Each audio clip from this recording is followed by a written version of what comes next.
Because my wife hates mushrooms, this mushroom risotto has become one of my go-to Lauren's out-of-town meals. You absolutely could make it with a store-bought stock, chicken, mushroom, veggie stock, whatever.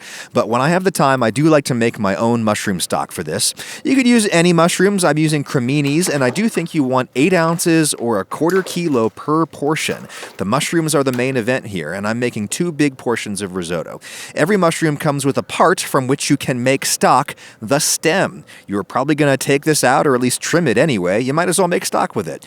I'm just popping the whole stem out of each of these. That may seem like a huge amount of mushrooms for 2 portions of risotto, but you always got to remember that mushrooms shrink a ton when cooked.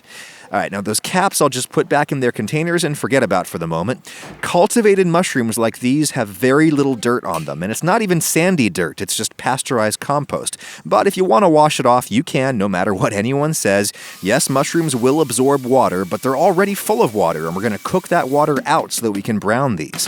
All right, a little olive oil in a pot and throw in the stems. We're going to cook these for a while until enough water comes out of them that they can brown real nice, at least 10 minutes, I'd say, during which time you can roughly chop up an onion. It really doesn't need to be fine or perfect. It's just for stock. We're going to strain it out. For that same reason, you can just smash and peel a few cloves of garlic, no need to chop them, and chunk up a little celery and carrot, a great use of old veggies that aren't looking so hot anymore.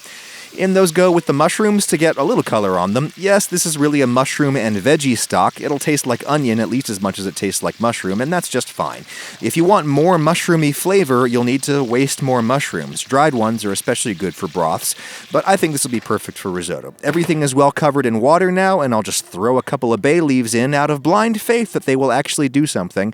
Then I'll just simmer that for as much time as I've got. Here it is after a couple hours. Strain that off into a jug, really press on the solids to squeeze out every drop. And if you want a lesson in the power of lighting, here's that stock lit from above, and here it is lit from the side. Your world is an illusion. Now, until you season this, it's going to taste like dishwater. You could season with good old sodium chloride or maybe with sodium glutamate. A good amount of MSG does compensate for the fact that there aren't a ton of mushrooms in this mushroom stock. But if you want to do plain old salt, that's just fine too. I really just used the MSG as an experiment. I don't think it did that much. Or since this is going into a risotto, you could just skip this step entirely and season the risotto directly right at the end. I'm not making my risotto until tomorrow, though. I like to do this stock making step the night before, so in the fridge it goes.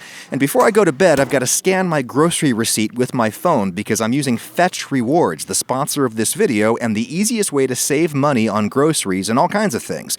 You just download the Fetch Rewards app, sign up, and then whenever you go grocery shopping at any store, you just scan the receipt with your phone. It's incredibly fast. If it's a long receipt, you just take multiple pictures and it'll stitch them together for you. If the shot is too blurry, it'll tell you to retake it. And then instantly, just for doing that, you get points. What do you do with those points? You save money every time you purchase one of Fetch's thousands of participating products. Like maybe I don't want to cook, maybe I want to go out to eat. There's discounts right there. You can even give your points to charities you like. You can get 3,000 points right now if you download the app, sign up, and put in the promo code Ragusia when you're scanning your first receipt. Boom, 3,000 points. That's a limited time offer for my viewers. There's a referral link down in the description. Thanks to Fetch Rewards for sponsoring the video. Okay, it's the next day and it's time to slice the mushroom caps. No, I didn't wash these. No big clumps of dirt, no need to wash, at least not with cultivated mushrooms. What you do need to do is cut them way thicker than you actually want them in the end. I know that looks like a very big piece, but it's going to shrink to maybe a quarter of its original size. I don't want tiny little slivers of mushroom in my risotto. I want big, meaty chunks. I also want some shallots, a couple of little ones or one of these big banana shallots, and I do quite like fresh garlic with sautéed mushrooms. That looks like 6 cloves. Lots of fresh herbs go great with mushrooms. Tarragon is one of my favorites, though I also like chives. I never have chives in the wintertime. I do have these wild alliums that grow in my lawn in the winter. If your lawn smells oniony when you mow it, you have these too. Obviously, don't eat them if you douse your lawn in toxic chemicals, but I don't. I'll just give them a little rinse and then chop them up. Some people are going to comment saying, OMG, a dog probably peed on those, right? Well, I hate to break it to you, champ, but all food grows in poop and rotting dead things. It's called called dirt. There's my stock, which I warmed up in the microwave a little bit. Probably doesn't make much of a difference. And then there's my Chrissy Teigen pan. I like doing risotto in a wide pan. Okay, I really like to saute mushrooms in a combination of butter and olive oil. If you're keeping it vegan, just do the oil, but either way, I think you want a lot of fat. Mushrooms absorb a ton of fat, which is part of why they taste so good. The butter's spitting, that means it's hot, in goes the mushrooms, and I'm always fascinated to watch mushrooms cook, because at first they will brown a little, especially if you didn't wash them. Then they'll start to release all that water inside them, and look at that, now they're stewing. Just keep cooking them, evaporate all that water out, and then the sound will change. It'll start to sound like frying because that's what it is. This right here is why it doesn't matter that mushrooms soak up water when you wash them if you plan to cook them down to this extent. You cook the water out and then you brown them. And I want these really brown, intense browned mushroom flavor for the risotto. By the way, I could have been cooking my risotto in a second pan this entire time just to make this go faster. You can totally do that. I like the simplicity of keeping everything in one pan. I'm going to push my mushrooms out to the outside of the pan and then drop in my shallots. I'll fry those for a minute and then drop in my garlic. I'm always worried about burning the garlic.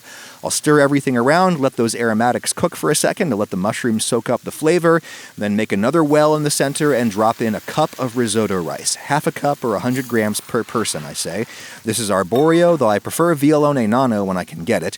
I'll just let that toast for a minute, mostly on the bottom layer of rice, just to get some flavor out of it.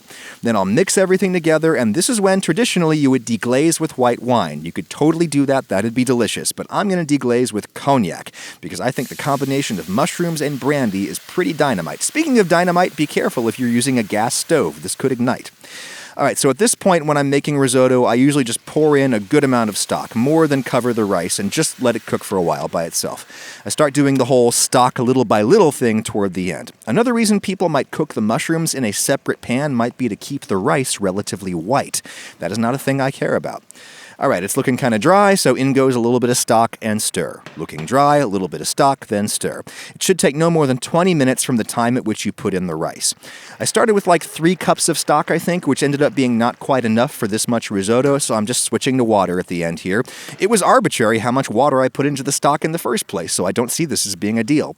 Once you've made a few risottos, you'll be able to gauge the doneness of the rice by eye, at least roughly. Eventually, I'll start tasting it, and when it tastes almost cooked but still a little crunchy, that's when I will turn off the heat and wrap things up, because by the time I actually sit down to eat it, it'll be perfect. In goes a knob of butter, as the Brits would say, and a big pile of grated pecorino cheese, or parmesan, but I like pecorino. Also a bunch of pepper, and salt too if you think it needs it, but don't taste for salt until after you've mixed in the cheese. The cheese is salty. If you wanted to keep this vegan, a great way to finish risottos is with vegan sour cream. That gives you the richness of the butter and the sharpness of the cheese. Now, I often find that I want a little more stock/water after I've mixed in the cheese because the cheese tightens up the texture. And there we go. Scoop that out, and I will top with my wild yard onions. That rice is still a hair al dente, which is how I like it. I kind of feel like if you want your rice totally soft, then there's no point in going through the work of making risotto. Just make a savory rice pudding or a pilaf, or buy risotto from a bad restaurant where they pre-cook the risotto so it's soft anyway. Nah, homemade risottos are usually way better, and this one is just an umami grenade waiting for you to pull the pin, my friend.